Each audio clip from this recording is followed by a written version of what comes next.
अब देखिए, ये जो राघव चड्ढा जी ने जो बात कही है पार्लियामेंट में, ये मुझे काफ़ी हद तक सही लगी है।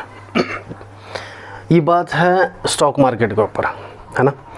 देखिए, स्टॉक मार्केट के ऊपर जो इन्होंने बात कही कि क्योंकि मैंने करा है ना, मैंने करा और मैंने इस बात को भुगता भी है।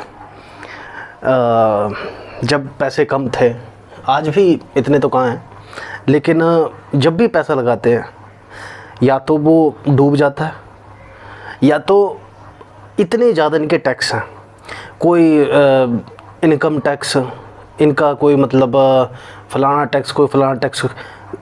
जब मैंने लगाया था पैसा, इवन तो मैंने औरों को भी जानकारी दी कि आप भी लगाइए, आप भी लगाइए, ठीक है।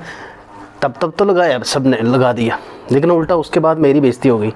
क्योंकि एक्चुअल से चेक अच्छे से मैंने भी नहीं करा था कि जब उसको मैंने वापस लिया, मतलब एक बार लगाए पैसे, और पैसे लगाने के बाद जब मेरे पास मैंने उसको विड्रॉ करवाया, तो विड्रॉ कराने के बाद उन्होंने कम से कम 3 से 4 5 टैक्स से शायद कोई, तो इतने सारे टैक्स उन्होंने लगाए। उसके काटने के बाद आप फॉर एग्ज़ाम्पल मैं आपको करके बताता हूँ, अगर आपने 1000 रुपये लगाते हैं तो 1000 रुपये का आपको तकरीबन 970 या 76 रुपये आते हैं वापस।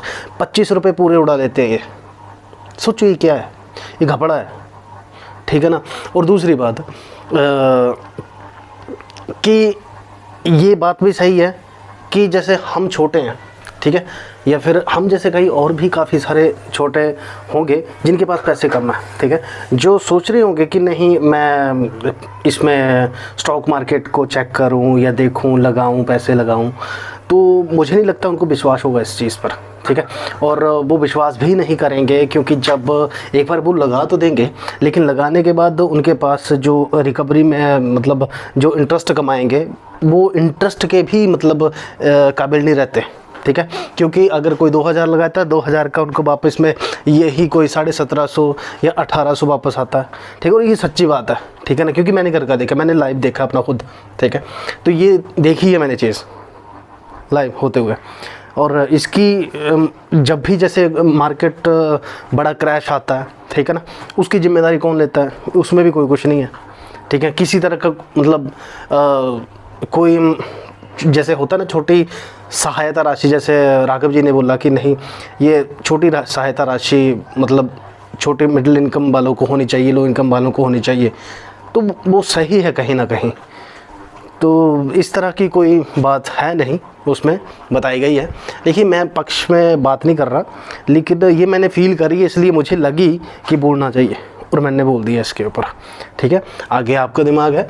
और एक और बड़ी अच्छी बात उन्होंने करी है, काफ़ी दिनों से मैं ये भी सोच रहा था जैसे कि इस पे भी हमें जैसे बोलना चाहिए, लेकिन कोई नहीं बोलता, लेकिन बाकी में उन्होंने अच्छी बातें रखी जो कि फसाई के ऊपर है। जैसे कि जो मार्केटिंग स्ट्रेटजी है उनकी बोटल्स की रहती है, ठीक है। बोटल्स की जो मार्केट स्ट्रेटजी रहती है उसमें बड़ा बड़ा करके लिखा होता है।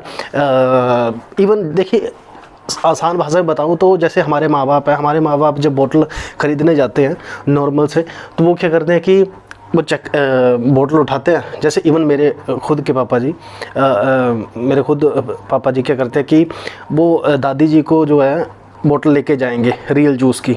वो एक्चुअली में उनके माइंडसेट ये रहता है कि इससे मतलब खून बढ़ेगा, ताकत आएगी। एक्चुअली वो नहीं जानते कि वो ऊपर, अब देखो मार्केटिंग स्ट्रेटजी में लिखा गया ऊपर रियल जूस, मतलब ये रियल है। दूसरी बात, ऊपर फ्रूट्स है, रोबोट अच्छे अच्छे करके दिखाए। बड़ा शॉर्टकट फंडा है सर, ठीक है ना, कि कोई भी ताज़ी चीज़, ठीक है ना, होगी तो उसको मतलब वो ख़राब हो जाएगी बड़ी जल्दी, और ये बड़ी जल्दी ख़राब नहीं होते। और ये इसलिए नहीं क्योंकि इनमें प्रिजर्वेटिव होते हैं, इनको बचाते, कुछ चीज़ केमिकल्स इस तरह से डाले होते हैं इनमें जो कि इसको ख़राब होने से बचाते हैं। आप खुद अपना दिमाग लगाइए, वो रियल नहीं होती चीज़ें। और कंपनी कानून से बचने के लिए, कोर्ट से बचने के लिए वहाँ पे छोटी चीज़ों में वो लिख देती है। और वो भी सही बात बोली उन्होंने कि छोटी चीज़ों में लिख देती फॉर मार्केटिंग पर्पज़ ओनली।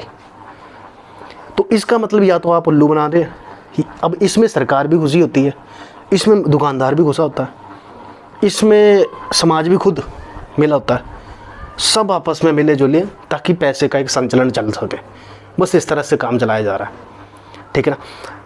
जबकि सबको पता है कि शुगर काफ़ी ज़्यादा प्रॉब्लम का जड़ है, शुगर से काफ़ी ज़्यादा प्रॉब्लम्स होती हैं, ठीक है, साथ ही साथ इन केमिकल्स से भी।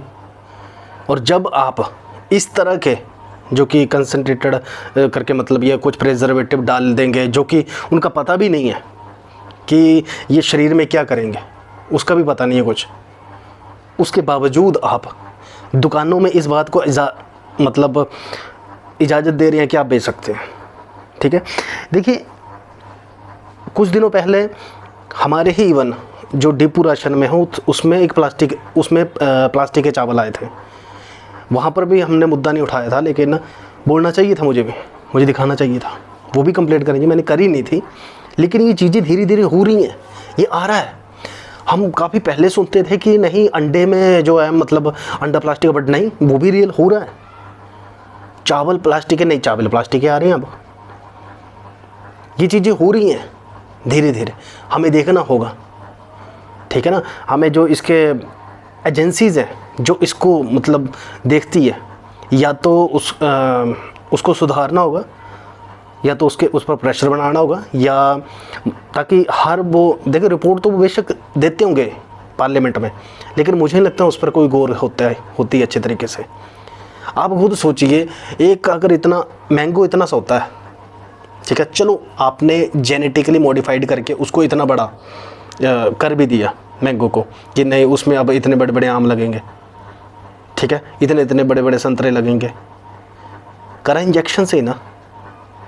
क्या ये घपलेबाजी नहीं है क्या, ठीक है। उसके बाद उसका जो इफ़ेक्ट भी होगा, इफ़ेक्ट होने के बाद वो हॉस्पिटल भी जाएगा बंदा, हॉस्पिटल में जाकर के वो दवाई भी खाएगा फिर, और ये होने दिया जा रहा है, यानी ये धंधा है, ठीक है ना, ये अंदर ही अंदर एक धंधा है। तो इसके ऊपर बोलना चाहिए हमें। कोई अब जैसे बोलते हैं, अब जो बोल रहे हैं, जैसे राघव जी ने बात बोली तो हमने बोली, फिर उसके बाद वो बोलना चाहिए हमें इसके ऊपर। धन्यवाद।